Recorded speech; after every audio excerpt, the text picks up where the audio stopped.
Hey, have you given up on your New Year's resolutions yet? I haven't, but that's because I didn't make any. See, here's the thing. You don't really need to make New Year's resolutions when you're constantly learning and growing. And you know how you do that?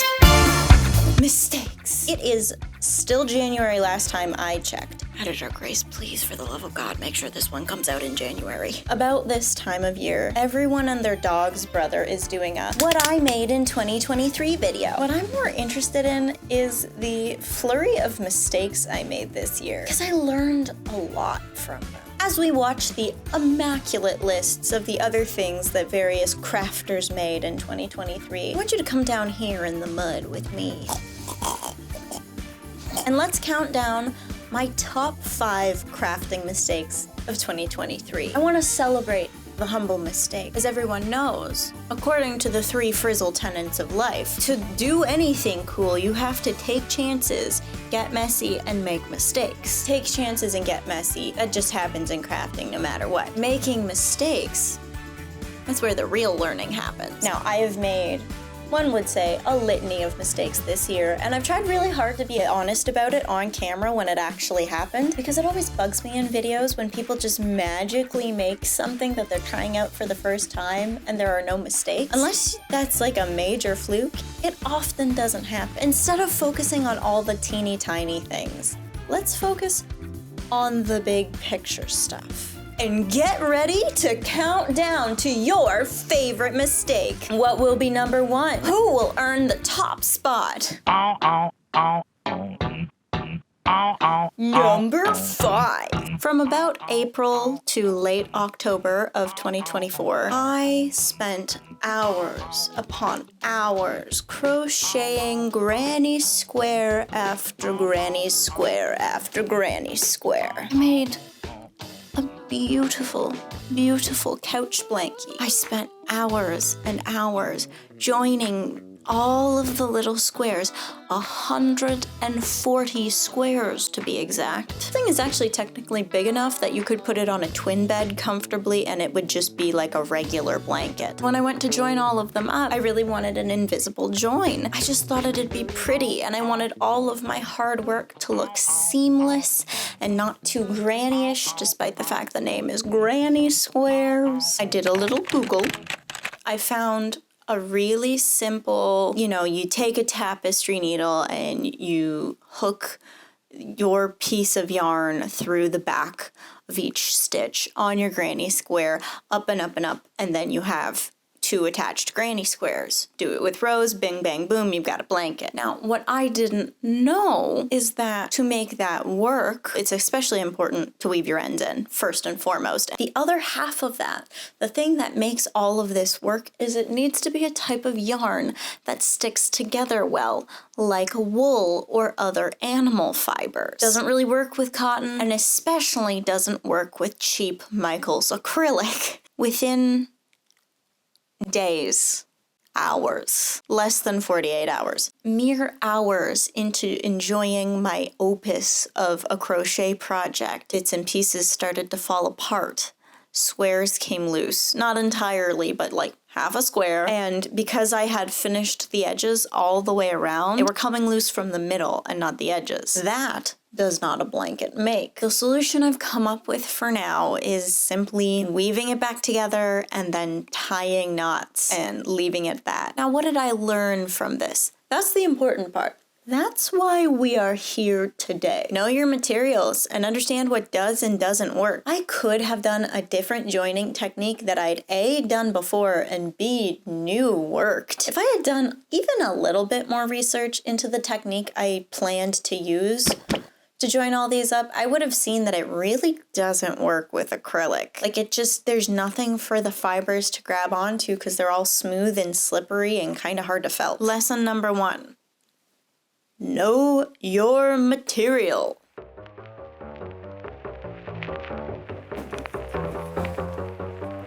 Friends, allow me to regale you in a tale of woe and snowballing bad decisions. In, Actually, also, I think April. Apparently, April's just like a bad luck month for me. In April, a backpack that I had had for a long time was starting to give out. The fake leather was completely disintegrating and leaving little black bits all around my apartment. And it was just time to give up the ghost. I mean, it was about 7 years old. It owed me nothing. And I had a really hard time finding the exact backpack I liked. And I would say an extremely particular person about stuff, especially stuff that's gonna last me a really long time. I have color preferences and where pockets go and how big they are. Does it have a zipper? It's gotta have a zipper. I live in a city, I can't not have a zipper. What, you want me to just have people rob me blind? So I got it in my head that I would make my own backpack. My first goal was to find the right fabric for it. I looked for weeks for the right fabric, and it just wasn't happening. My problem is that I love maroon, and when I say maroon, I mean like warm-toned maroon, like elk tongue maroon. Most fabric dyers make more of a berry-toned burgundy than a maroon. So my first snowballing choice was to just get a sort of vaguely purple-toned maroon fabric for my backpack because it's what I could find and it was what I could afford. When I say I checked online, I checked multiple retailers. I checked the Toronto Fashion District. I checked far and wide and I just wasn't finding the color I wanted. So I bought that. And I decided I was going to draft the backpack myself. After watching a scant few tutorials, I had it in my head that I knew how to make a backpack despite never having made any kind of purse or bag before. And I'm not really counting totes and like market bags because those are simple, loose, unstructured pieces that are more like a garment than they are like a bag. I decided I needed 1,000 bells and whistles in this bag. I needed an expandable water bottle pocket on the side. I needed a zippable front pouch so that I could have easy access to my stuff but would be hard to steal from if you were trying to steal from me on the subway. I wanted it to have a laptop sleeve. I want my pony and I want it now. I think there was even a point in which I had created like a loop to put my key carabiner on. We're talking like bells, whistles galore. I did my best to draft it myself, and then with my vague measurements, I took that to my local finding store, said, please, oh please, give me this extremely long zipper in this exact color as this fabric. And they said, we don't actually have what you want in the color you want. Try a contrasting one. And I was like, okay, I guess brown. It'll be like a, raspberry truffle themed backpack, which was not what I wanted. It's not what I was going for. And it wasn't really the point of what I was trying to do. I had now spent, I think, about $50 on materials for a thing that I could have now just bought at the same level of satisfaction with the thing. But at this point, I had it in my head that this bag was getting made. As you can see, a zipper did happen.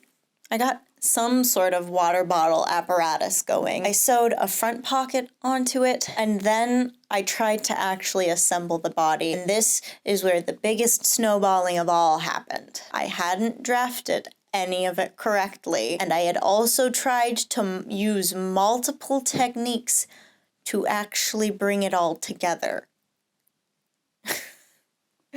There are some things that you can't use both techniques for, and one of those things is lining a bag. You can either do everything together and have strips of binding holding everything together and finishing everything off on the inside, or you can do things right sides together and have everything built separately. You can't do both at the same time for obvious reasons. That did not stop me. I got, I would say, about 2/3 of the way through attaching the first outer shell of the bag, and then it really hit that I had not even drafted this correctly. I did not know what I was doing. I had not clipped my curves and created the appropriate angles to go together. It just wasn't gonna happen. And then I put it down, I let it sit in a box for like 3 months, and I never touched it again. Now, what did I learn from all these snowballing mistakes? You know, sometimes it's okay just to take the L, even when you've got money invested in it, even when you've got an idea invested in it. When you start making compromises on that idea, sometimes it's okay, but there becomes a point where you're just playing into the sunk cost fallacy. I will put it on the screen now.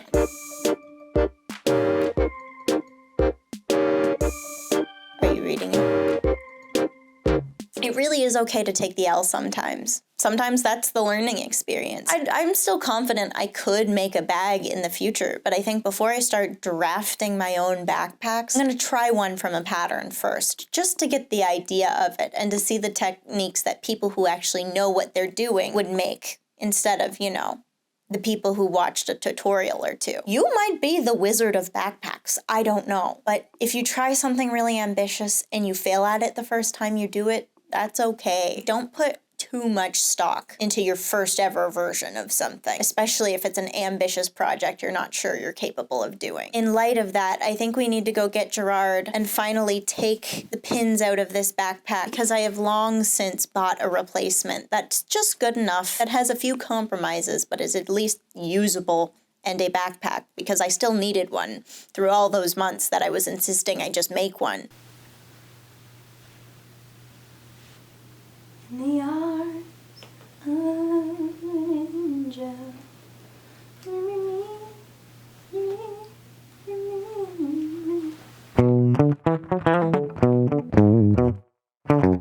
I love my sewing machine.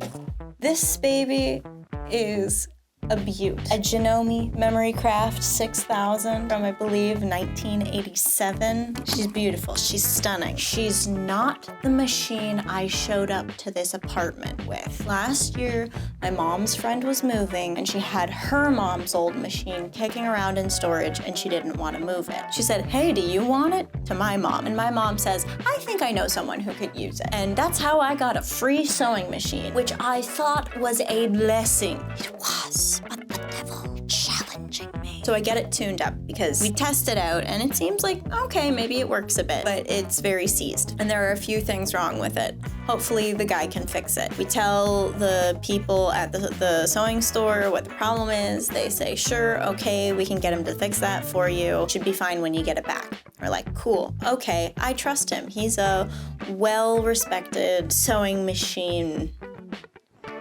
mechanic? Maintenance worker? I don't really know what you call people who do that job. I get it back and it's still not fixed. It won't have any tension in a reverse stitch. The cam that changes the stitches won't move. It's seized. And they made me pay $90. 90 of them. Now, the fun part is I didn't test this until I had already moved this heavy, by the way, because it was also a 1970s machine. This heavy sewing machine, about 100 kilometers to a different house entirely, when I could have just donated it, gotten rid of it somehow, taken it to a scrapyard. I ended up doing what I kind of wanted to do anyways, which was find the exact same model of sewing machine I learned to sew on, the Schmoney Memory Craft 6000, and use that instead. Now, what did I learn here? When you are being gifted or buying a second-hand machine, do your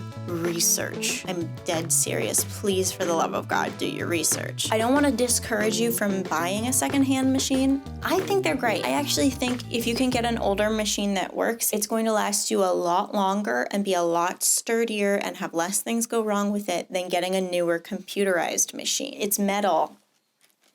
It's solid, it's not going anywhere, it's easier to fix, it's good. Especially if you're not sure about getting a sewing machine and you don't want to drop $500 out the gate or $1,000 out the gate. As long as you can adjust the width and length of your stitches, adjust the tension of your stitches, do a reverse, and sew a straight stitch and a zigzag stitch, you can do almost anything. Everything else after that is gravy. The actual mistake here was blindly trusting it without doing more rigorous testing before I took it in to get it serviced and remember exactly what was wrong with it. And then after it got serviced, being more diligent about whether or not everything actually worked. Because if I had just tested it before I moved, I would have known that, oh, you didn't actually repair it and you charged me $90. That's not okay. That's a very expensive problem. So test, test, test, and this is what I did. When you get a secondhand machine, get it from someone who fixes sewing machines, or like sometimes sewing machine repair places will actually sell machines that they've tuned up secondhand, and those are usually a lot cheaper than brand new machines. Food for thought.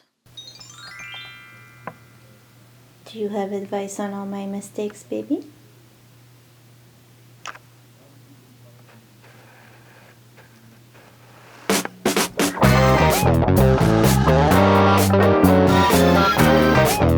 Has the light changed? It's a different o'clock now. I am kind of just filming this throughout the day in a way that worked for me. We're doing it chill, breezy, and casual here. My next mistake was one you guys got to kind of see in real time, and that was the I Spy jumpsuit. There were a lot of little mistakes in that one that all added up to more problems down the line. And unlike the backpack, it was salvageable, but that's because the mistake was different. The mistake wasn't realizing when I was beat. The mistake was not giving myself enough time and then using time-saving shortcuts that made the process longer and more difficult. Between cutting out the wrong bodice sizes and half of them being in the petite measurements and half of them not being in the petite measurements, the length of the legs being shorter than I thought they were going to be, not having the right zipper in the end, all of this happened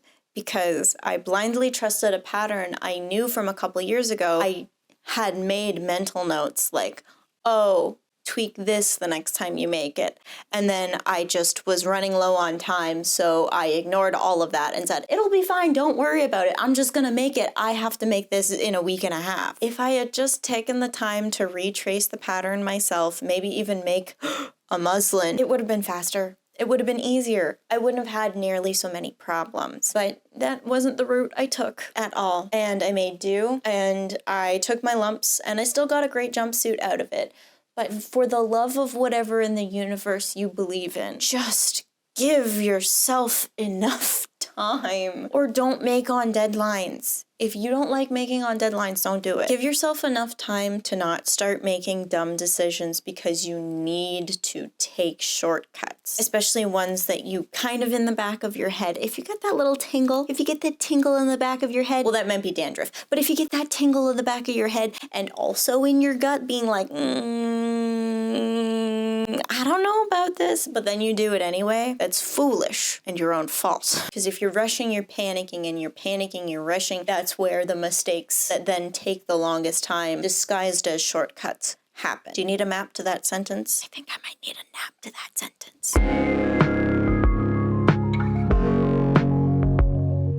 And finally, and arguably, my biggest mistake of the year, my number one mistake, was trying to make a crafting things business and the litany of other thoughts and assumptions that came with that. I thought I would be making quick money. I thought I'd be making fairly easy money. I thought I'd be enjoying the process. I thought because this is a skill I have, I can harness it. And it was just wrong all the way down. We, especially as crafters, get sold this bill of goods of like, oh, these are easy things you can craft to make money. Because everybody wants mason jar holders, because everybody needs a tote bag, because everybody likes a plushie made out of quilting cotton. First off, no, they don't. And if they want a tote bag, they're not going to want it at the price you want to sell it at that actually values your work and factors cost into it. Second off, the thing I love about crafting is that I get to make something from scratch, and I get to treasure it and see all of my hard work physically change the world. Not in a big way, but when you take material, pattern, and a bunch of two-dimensional stuff, and then you turn it into a three-dimensional garment or object, that's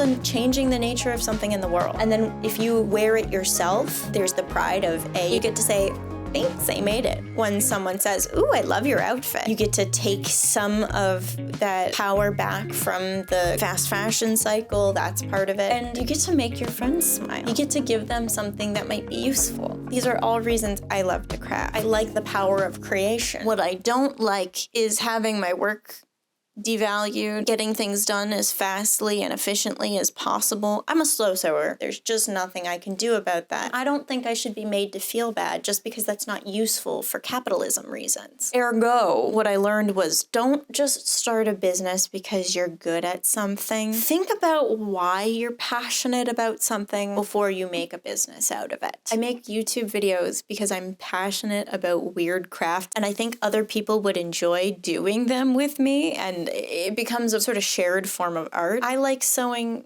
because of the meditative nature of it, because it's kind of slow, because you're physically changing the world. Not because I like selling things, not because I need to make profit. So think about it. If you like doing a sewing project repeatedly, fast, and you don't really have like a use for the things that you've made, you just want to get rid of them, yeah, maybe consider crafting business. If you really like creating something that other people consistently wear, yeah, maybe you might want to start thinking about a business of it. Don't just start a business because you think it'll be easy money.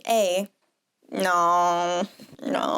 If you're thinking of starting a business with some sort of craft thing, is the thing I want to sell something that people actually want to buy? Is the thing I want to sell something I want to make tirelessly and endlessly and actually feasible based on how much money I would be making out of it? And do I want to sell things? And the other thing is like, it's expensive to start up. There's a lot of startup costs. One of the things I did that was very expensive was take a post-secondary course on garment construction. I wanted to take the whole micro-credential, but I did not have the money. And so I stopped after the first course. Now, I don't regret that, and I still think that was a good idea because it was useful, and I got to use a serger for the first time, which I have fallen in love, but it's kind of a forbidden love right now because somebody eats loose thread that she finds any which way, any which where, and having a machine that you kind of have to leave threaded all the time with loose threads hanging out, that's so gonna equal a trip to the emergency room. Don't waste your money and your time if you think you kind of like making some stuff for people, but only kind of. Just make gifts for people if that's the case. You have so many skills. You're so talented. You're so bright. It's tempting, but like, don't let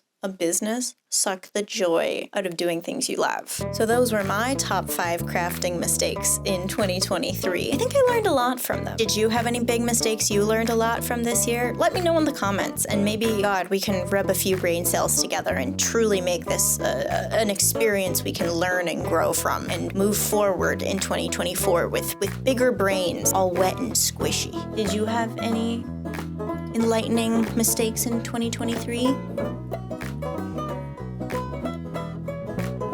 If you want to see what I get up to in 2024 with my newfound knowledge and learning, stick around, maybe subscribe, like the video, have a comment or two. You're a real champ. And I hope you have the coolest 2024. And I hope you make so many mistakes and we just all learn together. We'll see you on the flip-flop.